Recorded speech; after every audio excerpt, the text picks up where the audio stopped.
મિત્રો, સૌને મારા જય શ્રી કૃષ્ણ. આજે અમે તમારી સામે એક કડવું સત્ય લઈને આવ્યા છીએ. એવું કડવું સત્ય જે રોજ આપણા ઘરોને બરબાદ કરી રહ્યું છે. તેનું નામ છે વ્યસન. વ્યસન એટલે શું? વ્યસન એ ધીમું ઝેર છે. પહેલી વાર મજામાં, બીજી વાર મિત્રોના દબાણમાં અને ત્રીજી વાર બસ આદત બની જાય છે.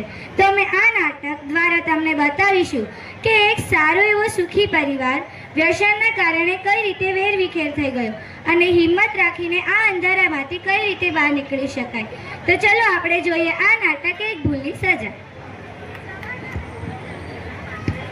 સવારના 6 વાગી ગયા છે. બંને ઉઠી જાઓ. હા, ઉઠીએ છીએ.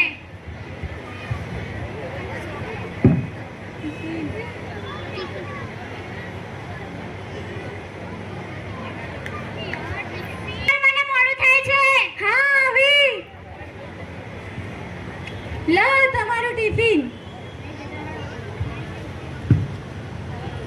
કાર્તિક ચાલ. હા, ચાલ ક્રિશ.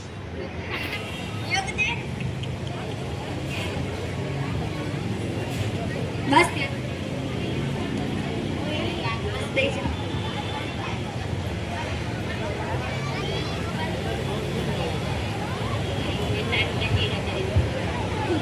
કાકા 5 વિંગમ ને 5 સોપારી આપો ને.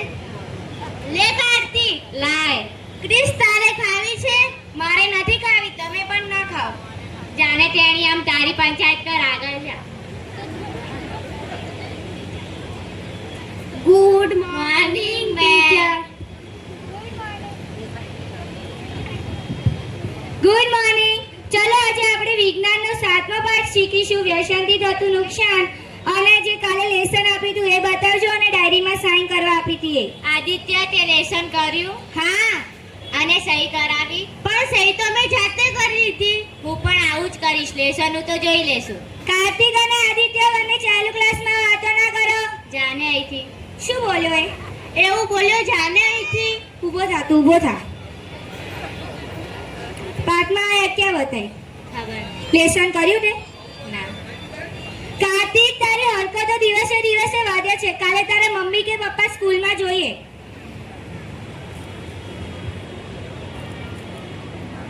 કાર્તિક, તું બોલાવીને આવીશ તારા મમ્મી પપ્પાને? ના.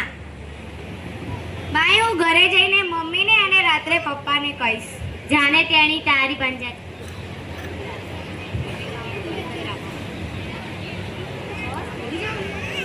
આવી ગયા તમે બંને. હાથ મોં ધોઈને જમવા બેસી જાઓ.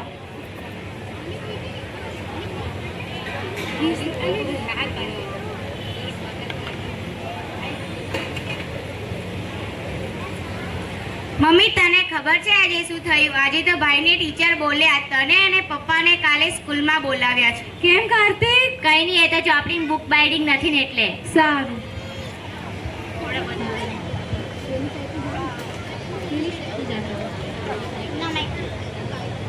આ ડીશ આપી દો, એક ડીશ આપી દો. આ સ્ટાર.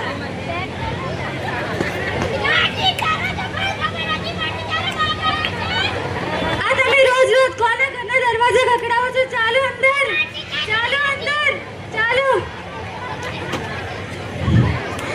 આ જમવા લો, આ જમવાનું.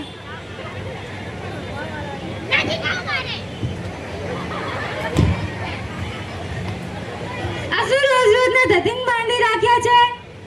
તું મારી સામે બોલીશ? હા? લાકડી લાવો. તમે બંને અંદર જતા રહો. આ આ આ આ બીજા દિવસે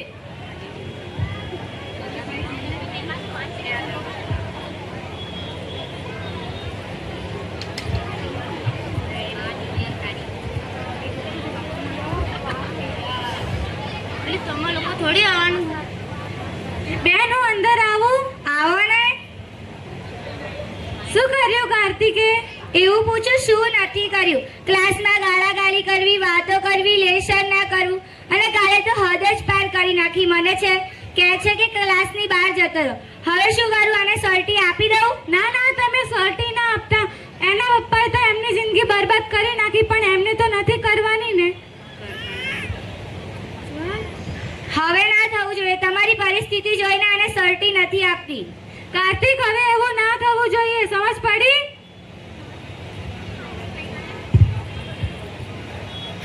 થોડાક દિવસો પછી કાર્તિક, આદિત્ય, તને ખબર છે કાર્તિક અને ક્રિશ સ્કૂલે કેમ નથી આવતા? ફોન પણ નથી લાગતો. હા, કેમ? કારણ કે એના પપ્પાને દવાખાને લઈ ગયા છે એટલે. અચાનક દવાખાને? એના પપ્પા બહુ દારૂ પીતા હતા એટલે ડોક્ટરે અઠવાડિયાનો સમય આપ્યો છે. દિવસે કે મરી જશે, કોઈને કાંઈ ખબર નથી. સારું. બીજા દિવસે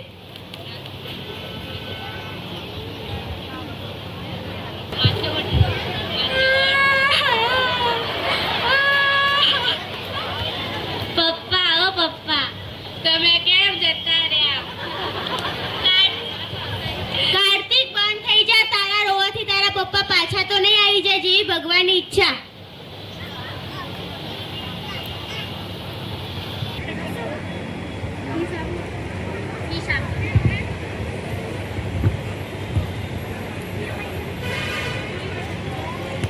લો, આ કાર્તિક અને ક્રિશના મહિનાની ફીસ. ક્યાં છે? બંને દેખાતા નથી. ઘરે છે. મને તો લાગ્યું તમે એ બંનેને ભણાવશો જ નહીં. પપ્પા જતા રહ્યા છે તો. ના ના, એમના પપ્પા તો પોતાની જિંદગી બરબાદ કરીને જતા રહ્યા. હવે હું 2 કામ વધારે કરીને પણ એમને ભણાવીશ. સારું. તમે જોયું કે આ કહાની આપણા સમાજના ઘણી હકીકત જેવી જ છે કે પપ્પા જતા રહે તો ઘણી માતા એવું કહે છે કે દીકરી કે દીકરાને ભણાવવા નથી, મજદૂરીએ લગાવીને ગુજરાન ચલાવીએ. પણ એવું ના કરો. આગળ ભવિષ્ય છે શિક્ષણનું જ છે. જો શિક્ષણ નહીં હોય તો બાળકોની જિંદગીનું શું? પપ્પા તો દારૂ પીને જતા રહ્યા, પણ બાળકોની જિંદગી તો સુધારવાની છે ને. એમ આ કહાનીમાં પણ માં સમજતી હતી કે આગળ ભવિષ્ય શિક્ષણનું છે.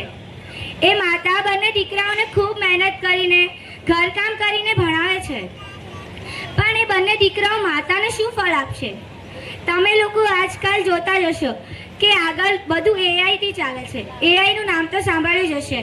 એઆઈથી ચાલે છે. આગળની ટેકનોલોજી પણ એઆઈથી થશે. તો આગળ બધું છે એ બધું શિક્ષણનું જ છે.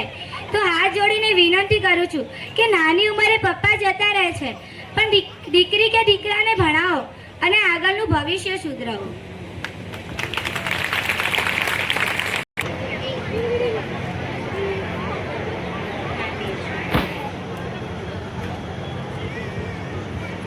મમ્મી, તને ખબર છે ભગવાનની મહેરબાનીથી આપણા જોડે બધું છે, પણ ભાઈને બધું મળી રહે છે તો? એ તો આપણે 1-2 દિવસ જમવાનું નહીં આપીએ તેને એને ખબર પડશે. સારું.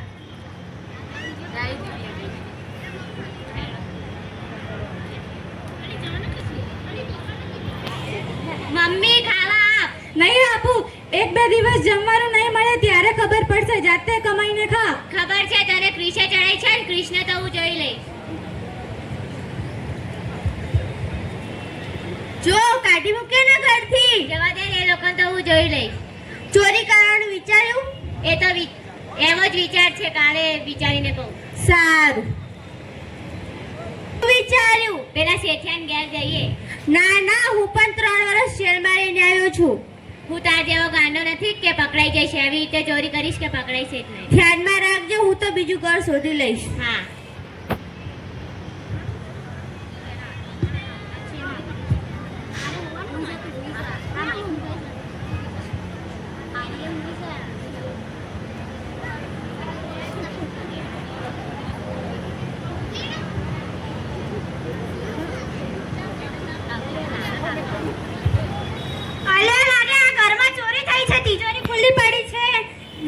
વેર વિખર પડ્યું છે.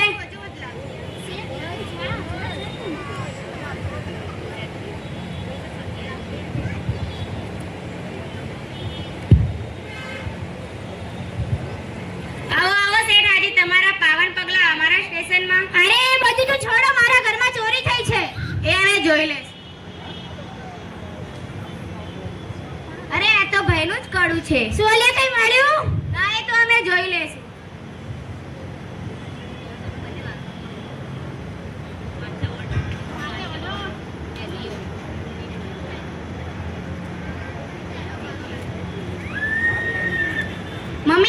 એનું જ કડું છે ને? હા આ તો તારા પપ્પાનું છે જે તારા ભાઈને આપ્યું તું. ઓલા શેઠના ઘરે ચોરી થઈ ત્યાંથી મળેલું. તો તને એમ લાગે છે કે તારા ભાઈએ ચોરી કરી? કડું એનું છે તો એને જ કરી હશે ને. તું મહેરબાની કરીને એને પકડતો ના, એ તારો ભાઈ છે. મમ્મી એના બંને ભાઈની મેટર.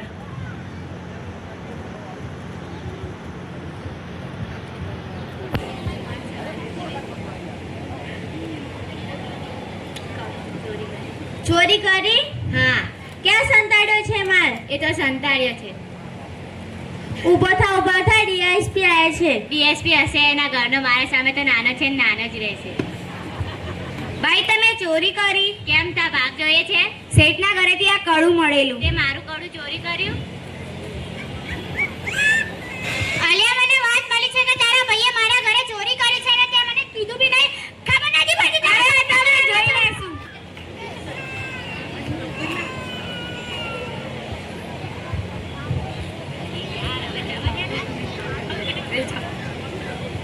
મન ખાલી બહાર નીકળવા દે, પછી હું તને જોઈ લઈશ. 3 વર્ષ પછી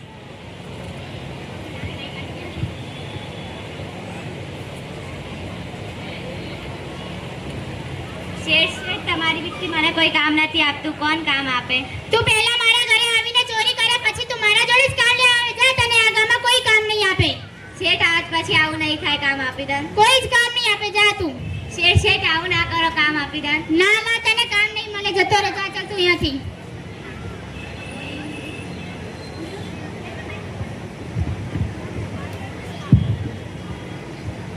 મમ્મી હું 4 જગ્યાએ જઈને આવ્યો પણ મને કોઈએ કામ ના આપ્યું.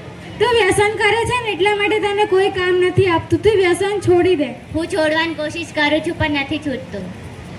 હું એક ઘરે કામ કરતી હતી, ત્યાં મને એક ચોપડી મળી હતી, વ્યસન છોડવાની ચોપડી.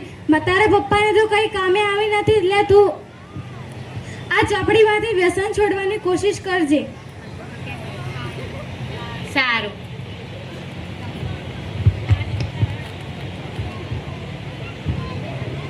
મિશન ઓફ એજ્યુકેશનના કમિટી મેમ્બર્સનો અમારા સૌના તરફથી ખૂબ ખૂબ ધન્યવાદ કે અમને સમાજ સામે કંઈક નાટક રજૂ કરવાની ઇજાજત આપી.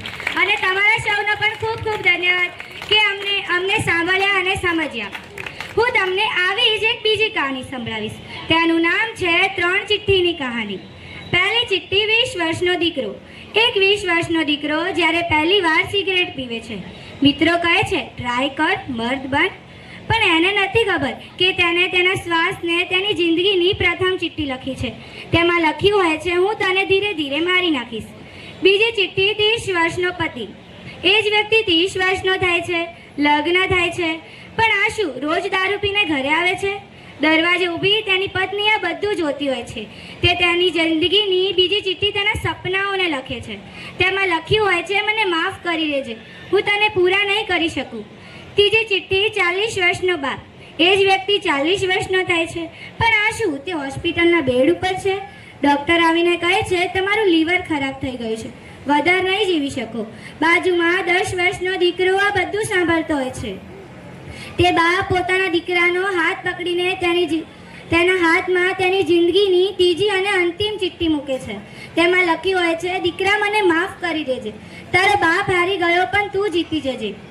આ કહાની કોઈ ફિલ્મની સ્ટોરી નથી. આ કહાની આપણા સમાજના લાખો ઘરની હકીકત છે. આમાંથી કેટલાક લોકો કહેતા હશે તમે નાના છો, તમને ખબર ના પડે. હા, અમે કહીએ છીએ અમે નાના છીએ, પણ કાલનું ભવિષ્ય છે.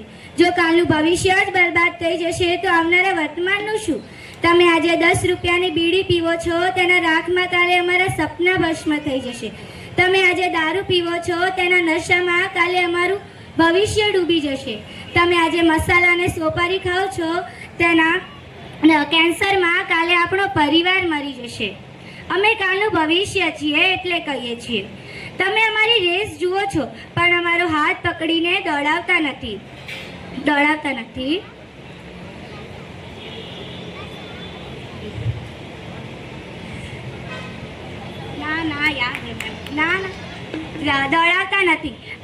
આપણા સમાજમાં 50% નહીં તો 25% સ્ત્રીઓ ઘરકામ કરવા જાય છે. પણ ઘરકામ કરવા જઈએ તો એ લોકો બંગલાવાળા કહીએ છીએ આપણી ભાષામાં. એમની લાઈફસ્ટાઈલ જોવો છો ને આપણે, તો આપણને એવું થાય છે આપણી લાઈફ એવી કેમ નથી, આપણે એવી રીતે કેમ ના જીવી શકીએ. પણ આપણા સમાજમાં કોકના નવા મેરેજ થયા હોય, ક્યાંક ફરવા ગયા હોય તો સ્ટેટસ કે સ્ટોરી જોઈને આપણે શું વાત કરીએ, અને ઉગાલી ભાડો જીન્સ ટી શર્ટ પહેરીને ફરી. એટલે આ શું વાત થઈ, જીન્સ ટી શર્ટ પહેરી. આપણે એવું નથી વિચારતા કે આપણી પણ વહુએ જાય જીન્સ ટી શર્ટ પહેરીને ફરે ને લોકો જુએ. આપણે એવું નથી વિચારતા, એટલે આપણો સમાજ પાછળ છે. તે ગુજરાતી લોકોની આપણી લાઈફસ્ટાઈલ જોઈએ છીએ, એમાં બધું જાય છે. આપણો સમાજ માન, મર્યાદા, સંસ્કાર બધામાં આગળ છે, પણ એક ધગસ નથી કે આપણે પણ આગળ વધીએ, ગુજરાતી લોકોની જેમ આગળ વધીએ. જો તમે તમારી લાઈફમાં આ વાત લાગી દેશો ને કે આપણે કોઈના ઘરે કામ કરવા જઈ શકીએ તો આપણા ઘરે કોઈ કેમ ના આવે. આપ બંગલાવાળા જો એસીમાં રહી શકે તો આપણે કેમ નહીં. આપણા સમાજનું કોઈ બહાર ફરવા જાય છે તો આપણે કેમ નહીં જઈ શકીએ. અંતે તો એટલું જ કહીશ કે મારા શબ્દો કોઈને કડવા લાગ્યા હોય, નાના મોઢે મોટી વાત થઈ ગઈ હોય તો મને માફ કરી દેજો, પણ મારી વિનંતીને માફ ન કરતા. ધન્યવાદ.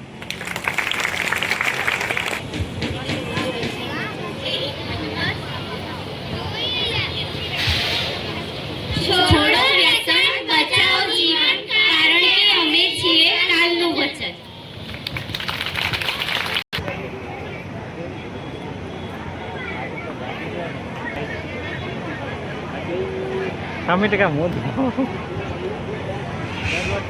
હેલો, આ નાટક જોઈને આપ સૌ સમાજ બંધુને મજા આવી કે નહીં? પેલા તો એમ કહો તો જોરદાર તાળી થવી જોઈએ. મિશન ઓફ એબ્રામ તો છેલ્લો આવ્યો. પેલા એમ હતો વ્યસન મુક્તિ, નાદુબેન ખબર છે. પેલો એમ હતો વ્યસન મુક્તિ અને બીજું હતો સમાજની એકતા. સમાજની એકતા એટલા માટે કે આપણો સમાજ એક રહેશે તો ઘણા બધા અચીવમેન્ટ, ઘણું બધું કરી શકશે. અત્યારે ભાઈઓ દરેક મિશન ઓફ એજ્યુકેશનની વાત કરો તો કુબેનગર કો, બેઠક કો, ખારી કેલાલ કો, આખા નરોડાની અંદર બધા કાર્યકર્તા મિશન ઓફ એજ્યુકેશનમાં એક થઈને આ વર્ક કરે છે અને તમે નજારો જોઈ શકો છો. અત્યારે આખી સમાજ ભેગી થઈ છે. આ મિશન ઓફ એજ્યુકેશન પરિવારથી જોરદાર તાળીઓથી સ્વાગત કરો. હવે રાજસ્થાનથી પધારેલા